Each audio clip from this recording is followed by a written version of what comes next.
In the name of God, the compassionate and merciful, I am very delighted to be here with you at this university and the city of Recife. This is my second visit of Brazil, but the first visit of Recife.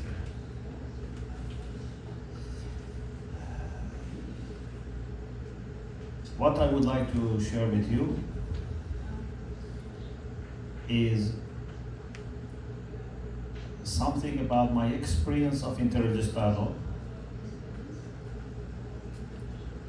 along with some reflections that I have developed.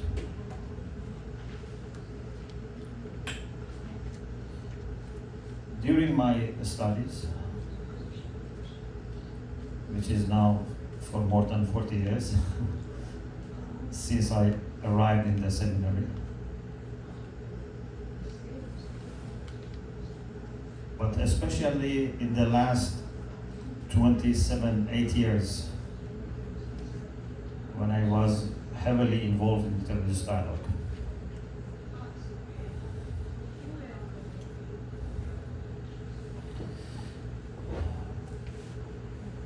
Unfortunately today,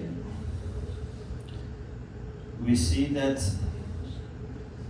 even having respectful and meaningful dialogue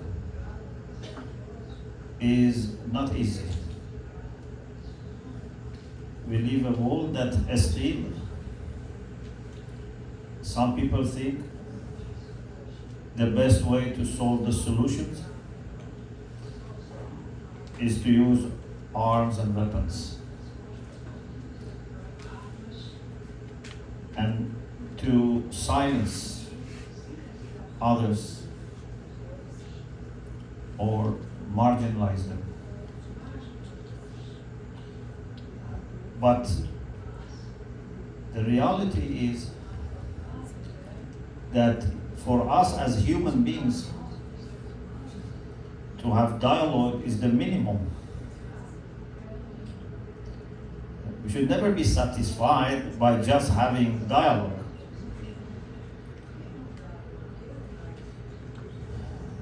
One of the things that distinguish us from animals is that we have intellect. And intellect is the basis for having dialogue and finding solution for our problems through words and not through arms. So I am never satisfied with having just dialogue or tolerance. If we were wolves, then to tolerate each other was achievement. And to talk to each other was a miracle. But for human beings, to tolerate each other is too little. And to speak to each other is also too little. We should see value in each other's humanity. The reality is that if I really see value in my humanity, I must see value in you. Those who allow themselves to do injustice to other human beings or to disrespect them, let alone killing them, indeed they are not respectful to the very humanity in themselves. So for me, I start with dialogue, and I will talk about dialogue, but I am never satisfied with this. It's like primary school, to be able to have the handbook.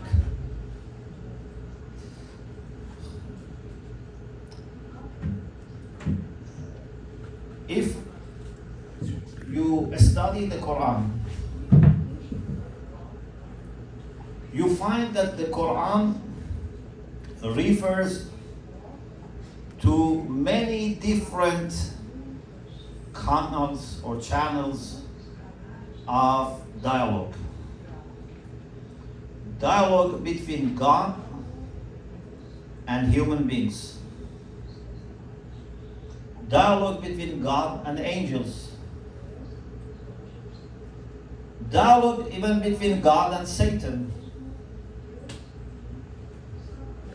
Dialogue between God and people of heaven. Dialogue between God and people of hell. Dialogue between angels and human beings. So, there is a variety of different kinds of dialogue. Even there is a verse in the Quran that talks about a very a special moment on the Day of Judgment. And I would like to illustrate for you a little bit that scene. So God says that on the Day of Judgment, the believers have lots of light. And this light goes fast in front of them and on the right side. Because we believe that those who are good people, they will be given the book of their deeds into the right hand.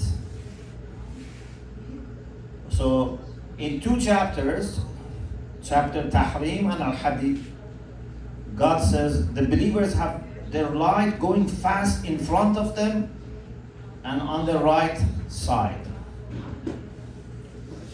نورهم يسعى بين أيديهم وبأيمانهم.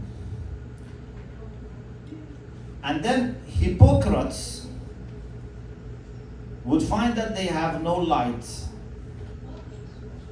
So would say to the believers, please look at us or let us take from your light.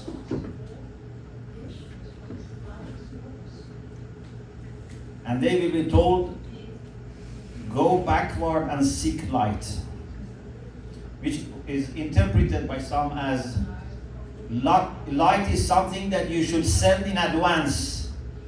You cannot take it from others on the Day of Judgment.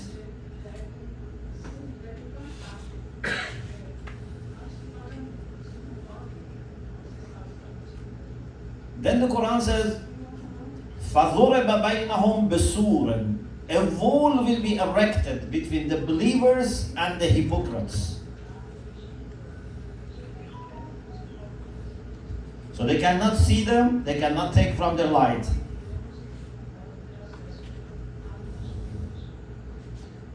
But what is interesting is that although a wall will be erected between them, still they can communicate. So the hypocrite would tell them, Alam nakun ma'akum, weren't we together in this world? Why you are now separated from each other? And the believer will reply, yes, we were together, but unfortunately, you deceived yourselves. You postponed doing good things. You listen to Satan. So, it's amazing that even when there is a wall between the hypocrites and the believers on the Day of Judgment, which is not the time for making friendship or reconciliation, it's the end of the story, but still God allows conversation between them. So, to have meaningful conversation,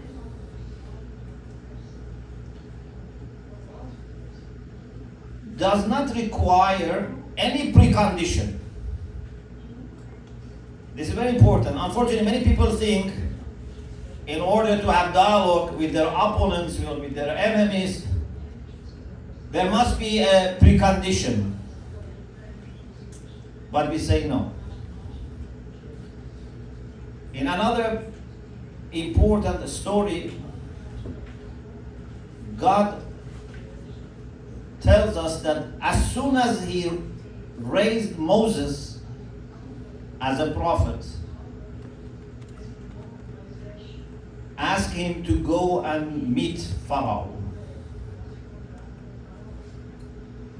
God didn't say to Moses, don't meet Pharaoh or wait for him to come. God said, you go and visit Pharaoh. A man of God should not be hesitant to meet even the most hostile enemy. If there is a prospect of something good coming out of it. And then Moses asked for few things, including to be equipped with a helper from himself, who is his brother Aaron, and to be able to speak free from any blockage, from anything that would stop clear communication, to be given a large chest, etc. When God granted him his request, said, now you two go and meet Pharaoh. And God said, قُولَا لَهُ قَوْلًا لَيِّنًا لَعَلَّهُ يَتَذَكَّرُ أَوْ يَخْشَى. You two go and speak to Pharaoh in a soft manner. Maybe Pharaoh remembers, maybe his heart becomes soft.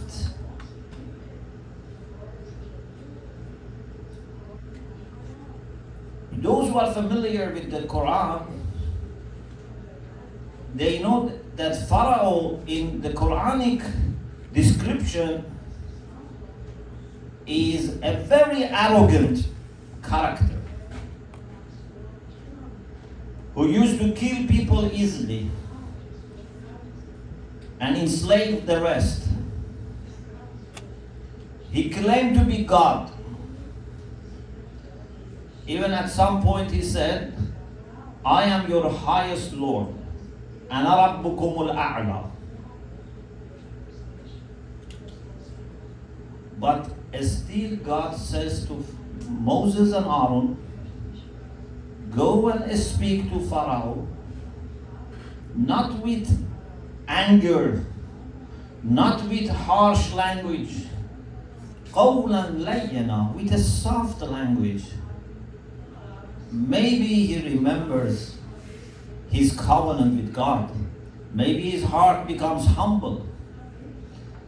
So, if even with Pharaoh there is a chance that dialogue can work,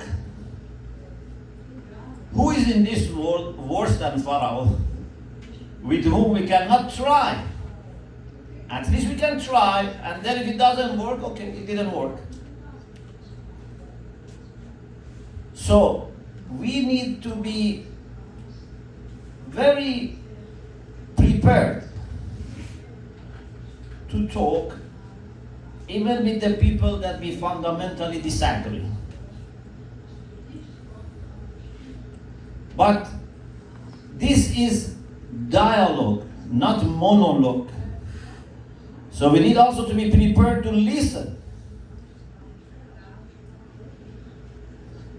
So the Quran tells us about Prophet Muhammad. Be so willing to listen that he was criticized by the hypocrites in Medina that this man hears and listens too much. in chapter 9 of the Quran, God says, وَمِنْهُمُ الَّذِينَ يُؤْذُونَ النَّبِيَّ وَيَقُولُونَ هُوَ أُذُنٌ. There are some people who annoy the messenger by saying he's an ear.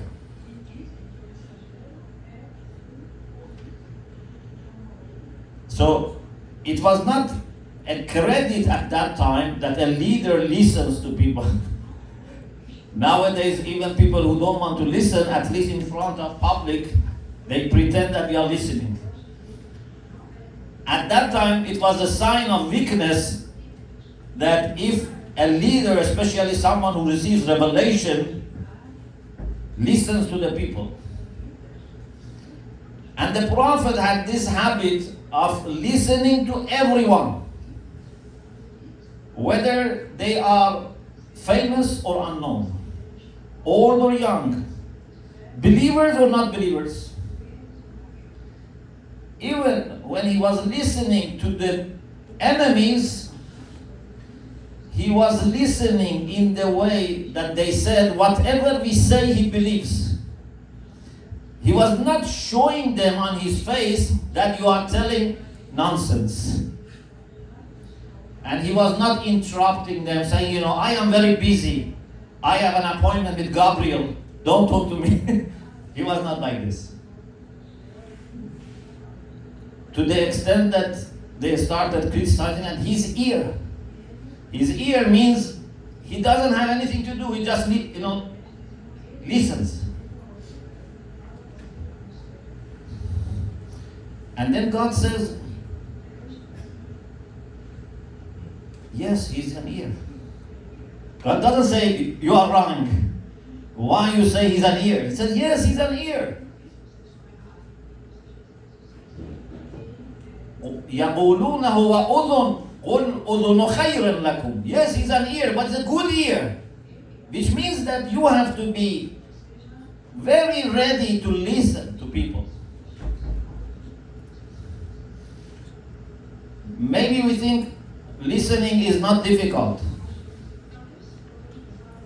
But anyone who has experience of teaching and leadership,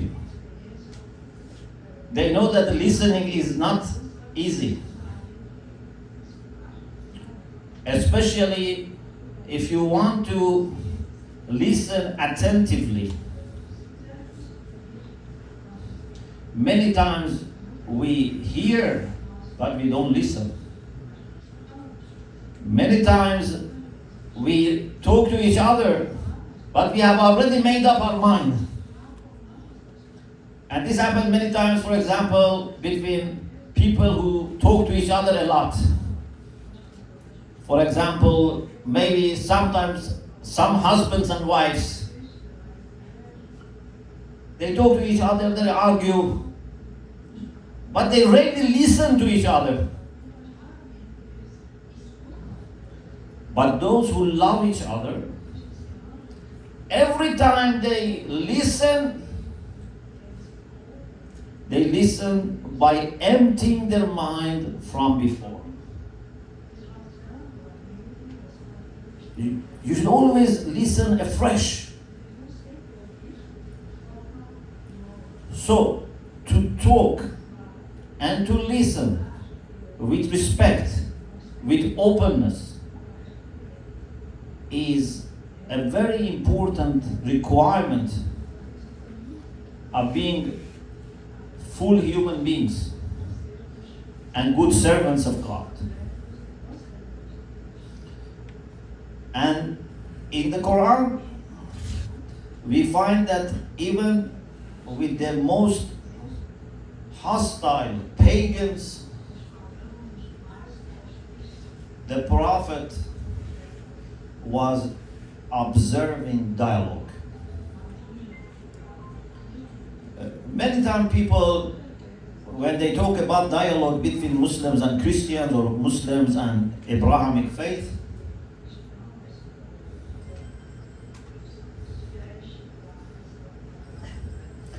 they refer to the verse of the common word. You are all familiar perhaps with this verse. God says, قُلْ يَا أَهْلَ الْكِتَابِ تَعَالَوْا إِلَى كَلِمَةٍ سَوَاءٍ بَيْنَنَا وَبَيْنَكُمْ. Tell, O people of the book, come to the common word which is shared by both of us. أَلَّا نَعْبُدَ إِلَّا اللَّهِ وَلَا نُشْرِكَ بِهِ شَيْئًا وَلَا يَتَّخِذَ بَعْضُنَا بَعْضًا أَرْبَابًا مِنْ دُونِ اللَّهِ. So that we only worship one God, and we don't associate any partner to God, and we don't adopt any of us as lords. God is our only Lord. So some people say, oh, the Quran talks about dialogue with the people of the book.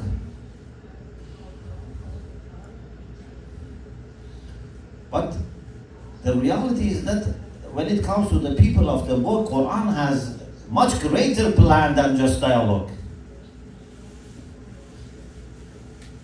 When the Quran talks about the pagans of Mecca who used to kill Muslims and torture them and confiscate their properties, talks about dialogue. But with Christians, dialogue is only a small part of the plan of God, which I will try to explain. So first, with those difficult enemies, harsh, hostile pagans, the Quran doesn't say to the Prophet that the first thing I expect from you is to fight them. No. The Quran says the first thing I expect from you is to invite them for dialogue. قُلْ إِنَّا أَوْ إِيَّاكُمْ لَعَلَى هُدًى أَوْ فِي ضَلَالٍ مُبِينٍ. O Prophet, tell them, either we or you are guided or misguided.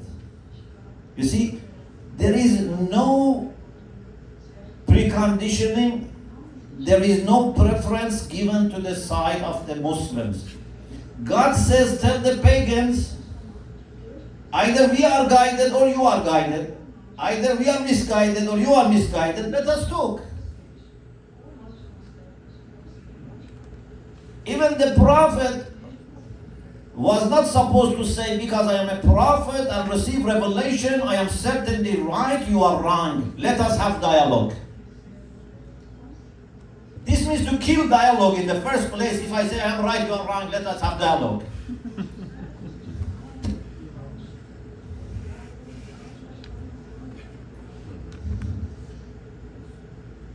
God says, tell them, I am happy to engage in dialogue with you on very common ground. Through this conversation, we discover who is right, who is wrong.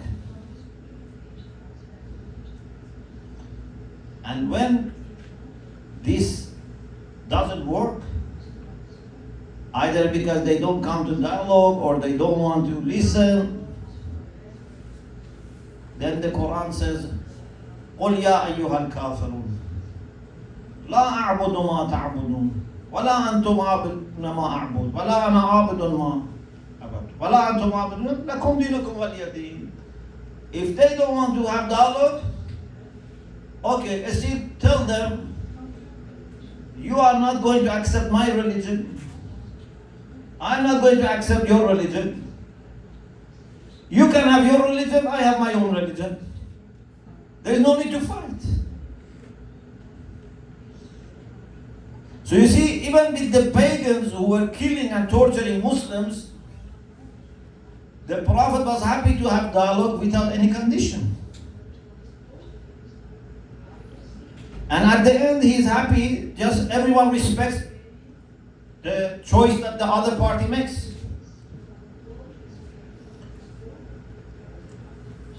In Medina, not in Mecca, in Medina, when the Prophet was a leader of the community and had power,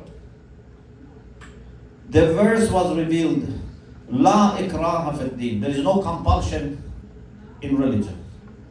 No one can impose his faith on others. Now, when it comes to people of the book, to Christians and Jews,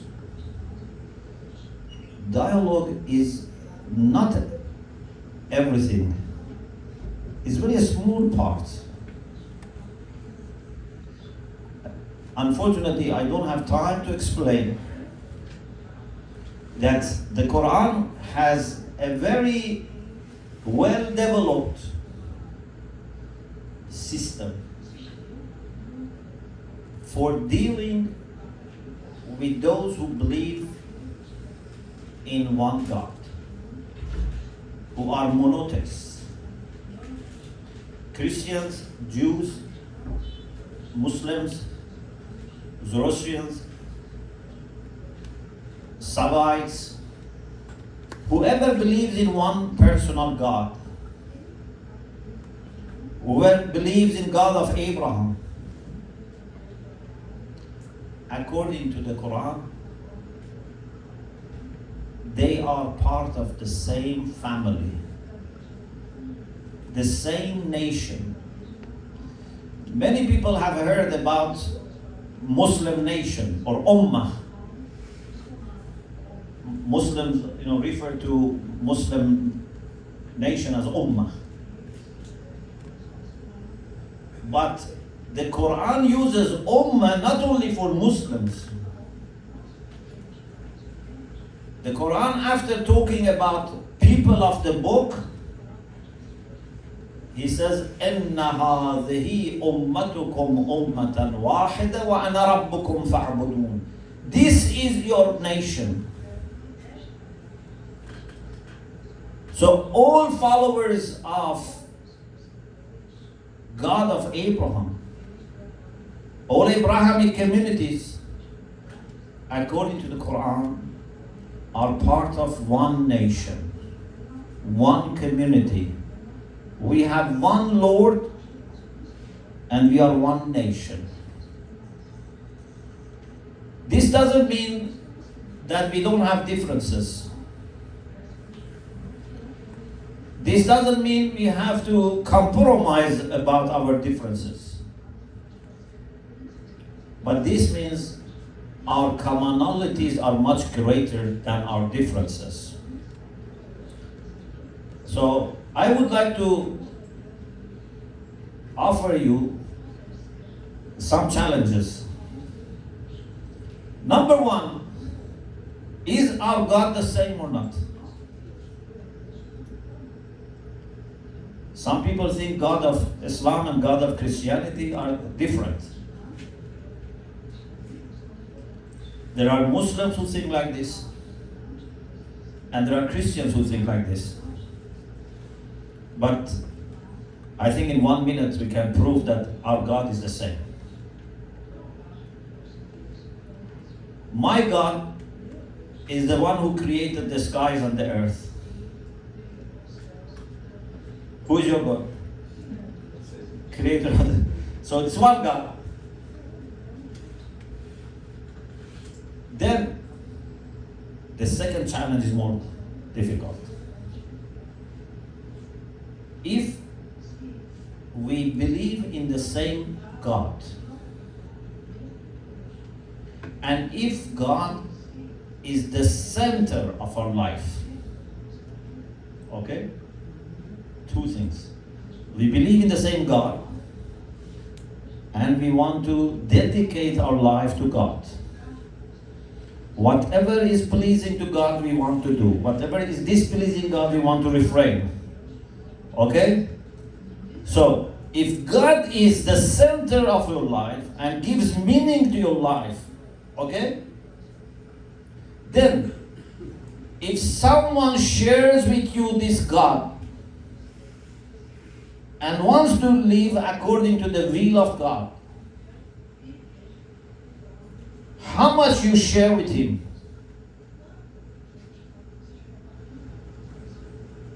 What percentage you can give? If you say, okay, 10%, because we believe in different prophets, or we believe in different ways of prayer, different ways of, conducting, marriage, etc. One of our doctrines is God, and we share 10% or 20%. This means that God is not the center of your life. This means that you are not living for God.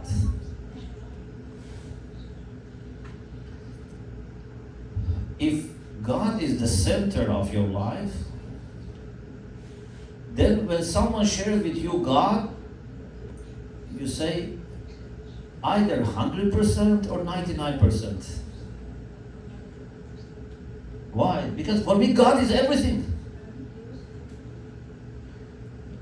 In the mystical prayers that we have from our fourth Imam,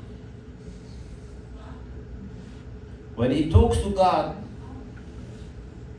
he says, you are my desire, you are my dream, you are the reason for my life. For you is my life, for you is my death. Everything that I have is for you. When you have this approach, and someone shares the same, so how much you have in common? Almost everything. So, if I am a Shia Muslim, and there is another Shia Muslim who believes in God, but he is more interested in worldly, affairs. He's more thinking about money or power or position. But his doctrines are all like me. And his practices, prayer, fasting, is all like me. They're all like me. But there is a Sunni Muslim that differs from me in some doctrines or some practices, but he also has devoted himself to God. Which one is closer to me? If you want to go by theories, you say that Shia is closer to you. But if you want to go by reality of faith, which is love for God, that Sunni is closer to me than the Shia who is after money or other things.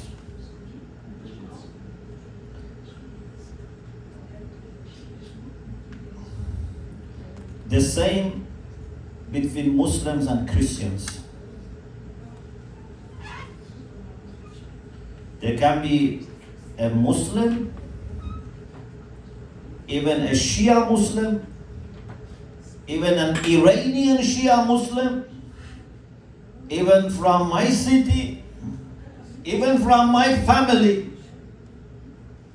But when we talk to each other, after a few minutes, we find we have no common interest. He's only thinking about, for example, only about money, only about growing his business. But there is a Christian that he or she has dedicated their lives to God. Even if I spend time for days and weeks with them, I don't get bored, because our hearts are very close. Therefore, when it comes to true believers in God, we should never be satisfied with having dialogue. We should have unity. And our motto in Wings of Unity which we have with our Focolare brothers and sisters as a project, is summarized in two words: unity of God and unity in God. Unity of God should be reflected in our unity. And if we are united, then we can extend it to the rest of humanity. We can be offering joint testimony about beauty of faith, beauty of love for God to all people. So, in Wings of Unity, which we started from 2017, and Professor Benny is one of the founders, with Professor Piero Coda, with Isra, with Shahnaz, with my wife, Roberto Catalano, Rita Musalla. The idea is that after about 17 years of friendship, after 17 years of dialogue, we said now we should go into another level. Now we want to listen together to God. Dialogue is good, but is not adequate. As long as you have dialogue, it's very difficult to focus on God. We need to reach the point that we can relax, because I trust the other party, he trusts me. So we become silent and ask God to speak to us. God may speak to us through a Muslim or a Christian or someone else. Doesn't matter. Does it really matter which mouth is going to speak for God? Does it matter? It doesn't matter. If someone is speaking for God, it doesn't matter. He's Muslim, a Christian, a man or a woman, he's Brazilian or I don't know, from Chile or from Iran or Pakistan. It doesn't matter, from any place, any tradition. So we believe that God has shared between us many common teachings. But at the same time, we believe that God may have inspired certain things to a Muslim or to a Christian. I, as a Muslim, love and respect every Christian saint.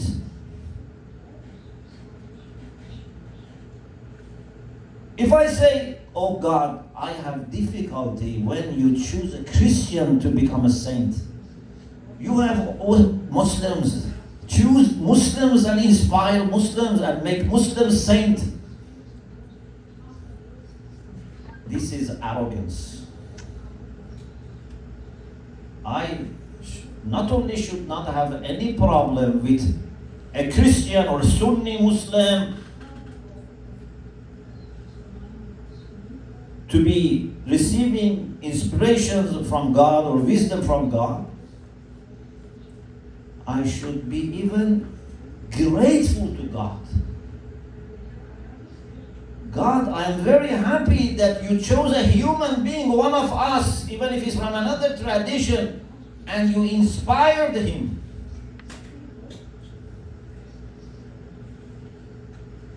If I thank God for flowers in my garden, and not for the flowers in the garden of my neighbor, it doesn't mean you have problem only with the neighbors, it means you have problem with God. You think you have problem with the neighbor only, but you have problem with God. I thank God for any flower that he has grown. So, if God has gifted Christianity or Islam with any gift, I am grateful to God. Not only I accept, I am grateful. And I think God has enriched me. This is unity. This is love. So, whenever I pass in London by a church, I am grateful to God. Whenever I pass by a mosque, I am grateful to God. If I see people go to the church, I become happy. If I see people go to the mosque, I become happy. And I think as a servant of God, this is the only thing that is right. Otherwise, I have difficulty with God if I want to partition His family. I say one point and then I stop because I want to have discussion. I am summarizing 27 years of practice and reflections. So, in 2 rounds of Wings of Unity, we talked about thinking of God in God, which is, I think, a very important topic.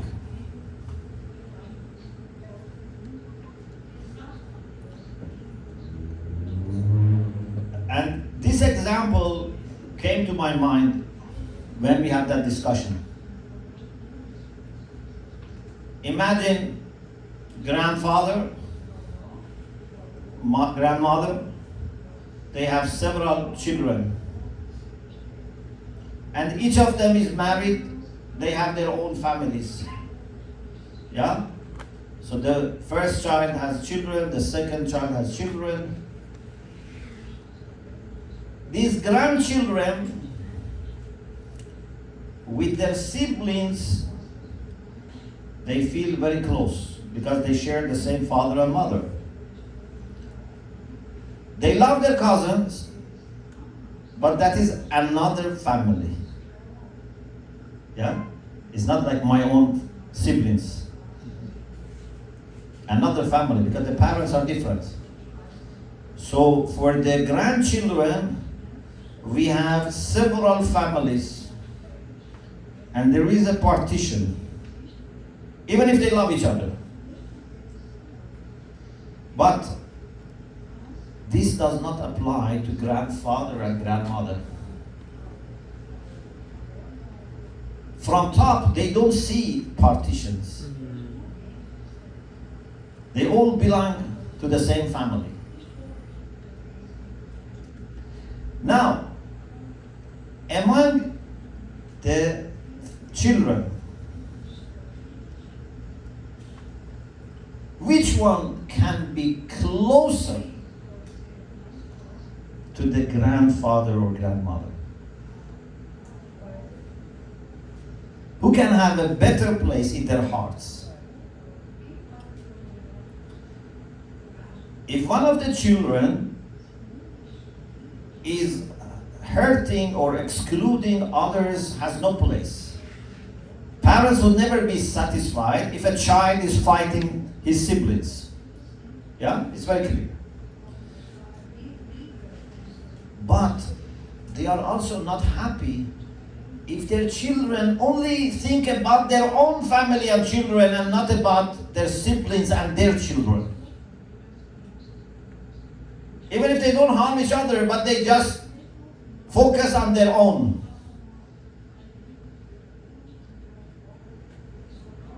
They want them to think about others, to help each other, to share with each other. But who is closest to them?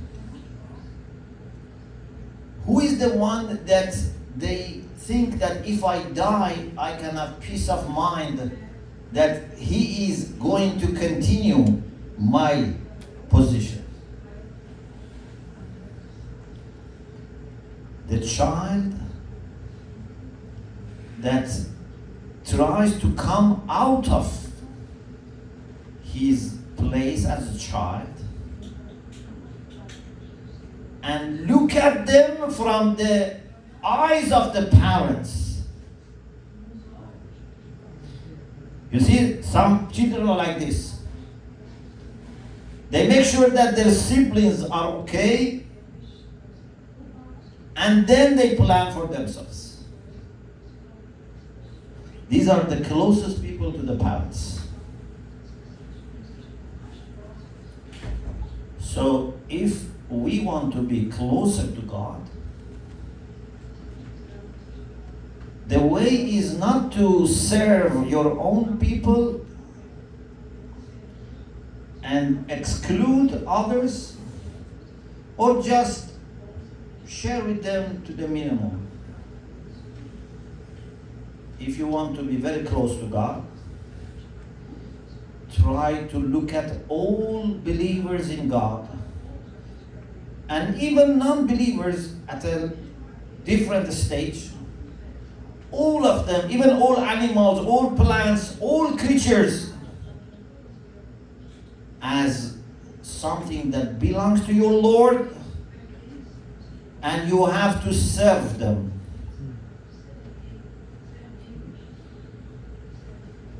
Whoever has this idea that I have to serve those that matter to my Lord is closer to Him. Like, for example, if there is a feast and the host has invited 50 people, there are 50 guests, yeah? Which guest can go to the heart of the host and be very close to the host? The one who hurts other guests? No. The one who doesn't bother about other guests? No. But the guest who starts serving other guests becomes very close to the host. So you have to be clever. Instead of waiting for being served, try serve other guests. And then the host would love you because you are making his guests happy. So we start with dialogue, but we don't stop there. We want to reach the point that we can have unity without expecting. Unity is not business project that you say, I put 50%, you put 50%. This is a competition of love. If you have chance of putting more, you are going to gain more. Just let other people also put their share, but not as a condition. So we thank God for showing us this path of dialogue and then unity. Thank you very much.